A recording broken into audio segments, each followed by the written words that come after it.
To start a company, you are either stupid or arrogant. You're stupid or you're arrogant. 85% of companies fail. 85.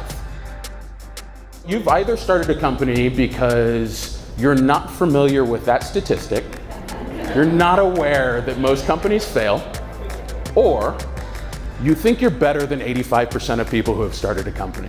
I thought we are building the thing that's going to change the world.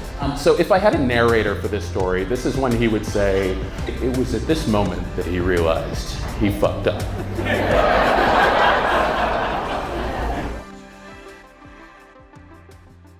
Fuck Up Nights got started as most good things in life, meaning with friends and tequila. This is Pepe Villatoro. He co-founded Fuck Up Nights in Mexico City 7 years ago. One day, four friends and I were having too many tequilas, I guess, I don't remember correctly. And we had this conversation along the lines of, why is everyone talking about the Bill Gateses of the world? And we decided to change the topic. We said, what if we shared our most relevant failure? With a provocative name and a concept that clearly struck a chord, Fuck Up Nights has grown into a global movement with local chapters in 338 cities. So Freethink went to an event in Richmond, Virginia to see what it was all about. People are way more comfortable saying fuck than they are talking about failure. The one F word is way tougher than the other, and failure sucks. We don't tell the sort of redemption story. So our stories follow an arc that says, we hit a little bit of a challenge and we go down a road of despair and we stop there.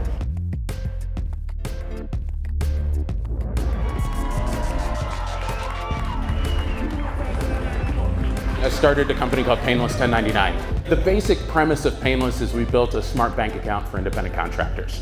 Anytime you got paid by a client, your money hit your Painless account. And as soon as it hit, we'd calculate your taxes, we'd separate your benefits, we'd put all of those aside, and then send whatever was left to your personal checking account. Badass concept, right? Like fucking awesome. We got hand claps, yeah. So we thought so too. So many people are sitting on the fence, right? And I think they're so afraid of failure that they don't act at all. And having the conversation, making failure something that's just accepted as part of the human experience, normalizes it a little bit. People go, oh, you know what? People are failing all the time, and it's okay. And if it doesn't work out, it doesn't mean I'm a failure. It just means the project didn't work out. There is one rule, don't run out of cash, right? We ran out of money. We got to a place where we said, look, we're out of money, we've downsized to a team of 3, we've been off a payroll for almost a year. We can't make this work.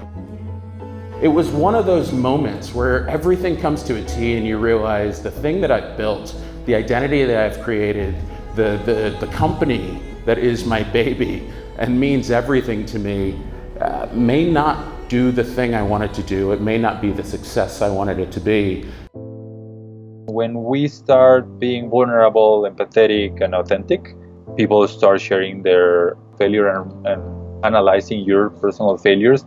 It's a lot about self-awareness that brings you to shame. Failure is hard, is difficult, is shameful and painful. So, for the last year, I've been shutting down my company. This is the first time I've talked about it in a venue like this. As of last week, we shut down the last 2 bank accounts that we had open of thousands. What it means to be in a moment where you're a leader of a business and have failed. And you now have to personally tell all of your employees that they no longer have a job, that their families no longer have an income. You're not gonna hear people giving you corporate lines, spinning their stories. Fail fast, fail cheap. Yeah, I mean, all that stuff is kind of good, but it's like, it's not real and authentic, right? Failure sucks. And it hurts yourself, it hurts other people, but sometimes it's unavoidable. I think what's interesting is everybody tells you how to start up a company. Nobody tells you how the fuck to shut down a company, right? Like nobody tells you that. Where's the book that says, this is how you wind down a thing?